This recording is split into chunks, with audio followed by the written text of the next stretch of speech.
il faut accélérer tous les calendriers. Parce que de toute façon, on n'est pas en train de vivre une crise exceptionnelle.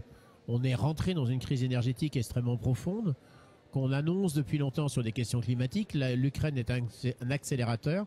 On sait que la dépendance au pétrole est un sujet. On sait que ça pollue. On sait que ça émet ça fait des émissions de carbone. Maintenant, la seule façon de lutter, c'est évidemment, faut baisser le chauffage, mais les gens à qui on s'adresse, ils aimeraient bien avoir chaud. C'est-à-dire, déjà, ils payent trop cher, une chaleur insuffisante. Non, il faut accélérer encore les choses. On ne réglera pas vraiment la situation dans cet hiver, mais profitons de ce moment de tension pour faire comprendre qu'on a besoin de tout le monde. On a besoin de financement, on a besoin d'artisans. Il faut tous s'y mettre et commencer par ceux qui sont plus en difficulté. Il y a 500 000 foyers en urgence absolue. Il faut isoler très très très rapidement.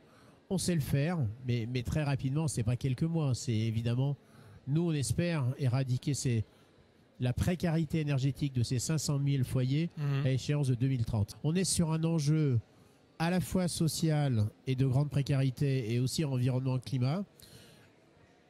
Qui est capable de créer de l'emploi local? C'est pour ça que dans le cadre des territoires zéro exclusion énergétique, on coopère avec les territoires zéro chômeur longue durée inventés et développés par ATD Quart Monde. Mais tout ça est aussi dans un contexte sanitaire. France Stratégie a fait une étude il y a quelques mois. Ils ont annoncé que les personnes en dessous du seuil de pauvreté qui étaient en situation de précarité énergétique généraient en termes de santé un coût de 32 000 euros par an et par personne. Si on regarde les choses d'une façon globale, on voit bien l'intérêt, au-delà de la nécessité, de la justice sociale, de la solidarité évidente. Ce qui est très important de comprendre, c'est que c'est possible d'y arriver.